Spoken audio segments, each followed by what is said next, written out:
So we know the issues, we know about energy, we know about the border, we know Joe Biden doesn't know what he's doing. We know all that, we get all that, but why do this? Why do this here tonight with Legacy PAC? Because there's a whole lot of people who have the passion to save this country who need help getting off the ground. The purpose of Legacy PAC is to save America. That's our mission. That's what we really want to do because America is worth saving. I am by trade, I'm a cybersecurity engineer.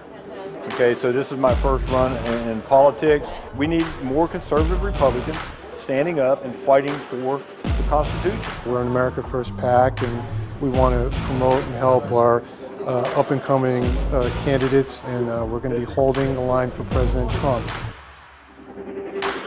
I joined the Army at 17 years old. My first day at my first unit, which was 25th Infantry, was September 10th, 2001. So the next day was 9/11. And I spent about a total of a decade between Iraq and Afghanistan in country. So my country means everything to me. When I realized that if people like myself who don't want to be politicians don't start stepping up and taking these seats, that nothing's going to change, then I said, okay, I'll do it. Who deserves to lead the people of this country more than those who serve this country? So I'm behind every one of them. So let's make sure we get more veterans into power. I'm all for it. Remember why you're involved. We have to make sure people remain humble and not engage in self-glorification. You are here for one reason, and that is to save the country. Period. End of story. And for those candidates who are looking uphill and wondering how, keep your head down, focus on the target, and outwork everybody. And I promise you, you're not gonna lose. You're either gonna win on election night or you change the game on election night. So God bless you guys. Thank you so much, Legacy PAC. Thank you, Legacy PAC.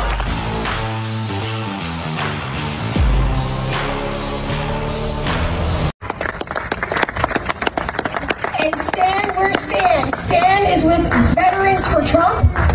Thank you, Martha. Thank you all. We're honored. I know there are so many organizations represented here today. We're sitting here too much. But you're going to do very well. And I just had somebody write down, first of all, James and Sarah Pritchard, thank you very much. Yes, great job. Thank you. We appreciate all the help. Stanley and Donna Fitzgerald. Right here, sir. Thank you very much. It's great. It's great that you're with us. Mike Acton. Hi, this is Stan Fitzgerald, Veterans for Trump. I'm here with Chris Pritt, who is a West Virginia state delegate. Good morning, sir. How are you? Great to be with you today. Chris, you're running for Secretary of State, which is extremely important for those of us in the America First movement and should be important to everybody. So can you go over your background and a little bit about telling people who you are? Absolutely. So I first ran for public office in 2018. I had the closest legislative loss in West Virginia that year. I lost by a grand total of 62 votes. Wow. Yeah, I came back 2 years later and I was able to win in a landslide.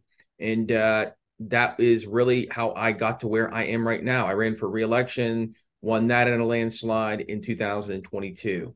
Now, one of the things that I did when I ran, and I think it's probably one of the reasons why I narrowly lost, is the fact that I stood on my principles. And sometimes when you stand on your principles, that can cost you. It can cost you votes in some instances, and it can cost you in terms of winning elections. But I stood on my principles, and I was able to come back 2 years later and win. And what I wanted to do when I first ran is I wanted to make a difference here in my state and in the community and stand up for pro-America policies, pro-Trump, pro-America policies.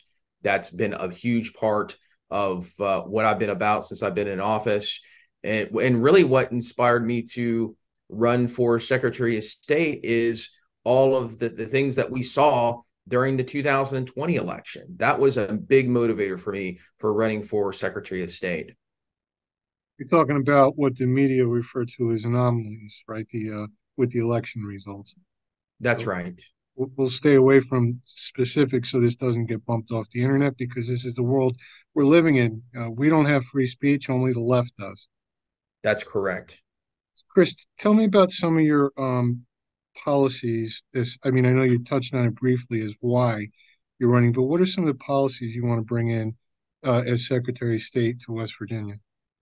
Well, there's several policies that I would like to see. One in particular is what I would call true voter ID. One of the things that we do not have in West Virginia is true voter ID. And what I mean by that is in West Virginia, they call it voter ID, but voter ID under current law is that you can bring a utility bill or some other documents of that sort that references you.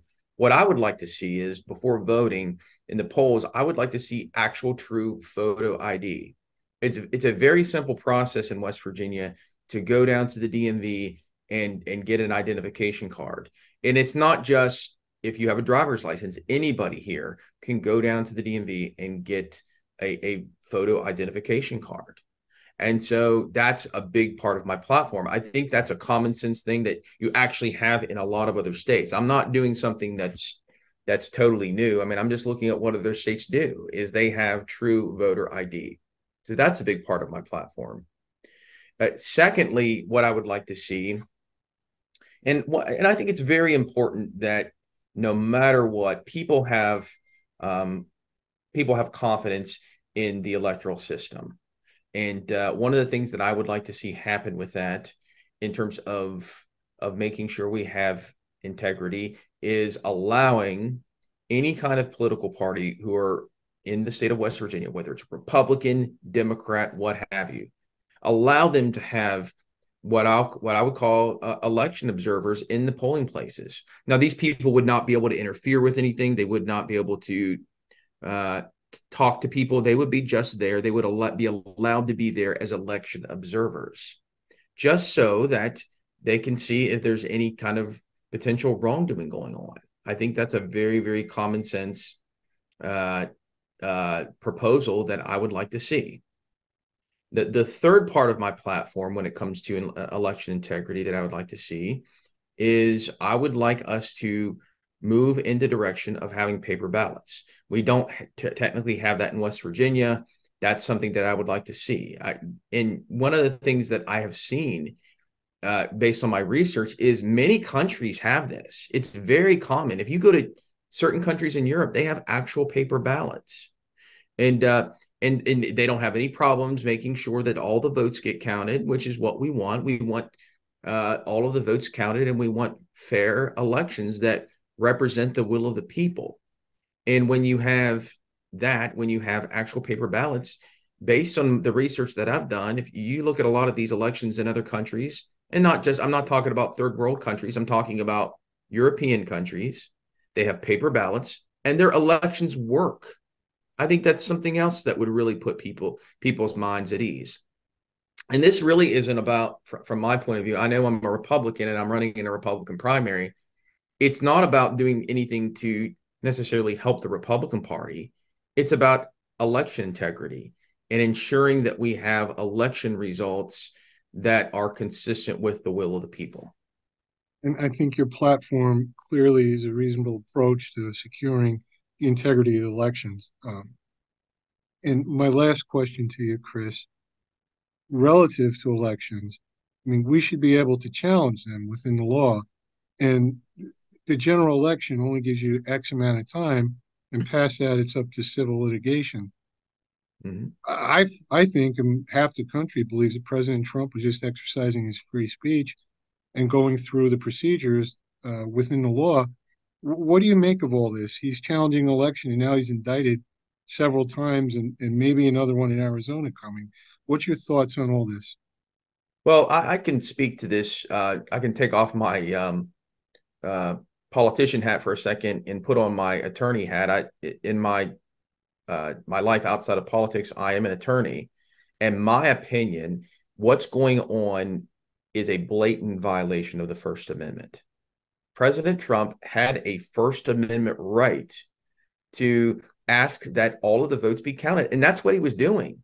I mean, you look at Georgia, he was asking that all of the votes be counted. You know, I just recently read an article by Alan Dershowitz, who is by no means a conservative, and in his article, he is a constitutional scholar, a professor at Harvard Law. He's talking about how what President Trump is doing, or what he did in relation to Georgia. Al Gore did the same thing in the year 2000. He was just challenging, he was exercising his First Amendment, and he was reaching out to make sure that's what is clearly that's what his motivation was. It was to make sure all of the votes get counted. And that's what we want. That's the reason I'm running for Secretary of State from the get-go. That's what President Trump wanted. That's what the America First movement wanted. We wanted to make sure all of the ballots were counted. All legal ballots need to be counted. And it's a travesty what they're doing to him. It really is. And I have confidence that we're going to be able to see this thing through, and all of this is going to go away. And Donald Trump is again going to be sworn in as our next president. Well, amen to that, sir. Chris, you have some establishment people and perennial, you have some establishment people and habitual candidates in your race. How could people go to your website to support you? Because you are, in our opinion, the true conservative America First candidate, and we are going to announce today your endorsement by our organization. So we do want people to go visit your website from across the country. Absolutely. There's ways that people can help. My website it's really, really simple, www.chrispritt.com.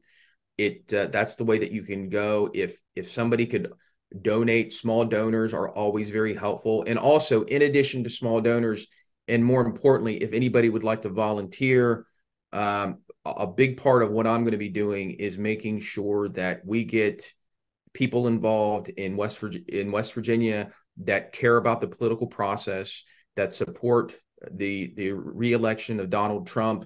That's the way they can help. And certainly whatever they can do to help out with the America First movement and getting Donald Trump reelected, we need to do that. All of these other candidates, they need to step down and make way for the person who's clearly leading in the polls, which is Donald Trump. But back to my campaign, my website information is www.chrispritt.com. Also, too, I can always be followed on social media with my handle, which is @Pritt for the People. It's really simple.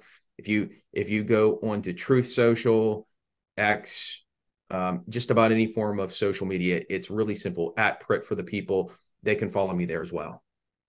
Great. And we do recommend our veterans and first responders from across the country, please do that. Chris, congratulations on the endorsement. We look forward to speaking with you again in the future. Oh, thank you so much. I really appreciate it. You're welcome, sir. You take care now. Okay.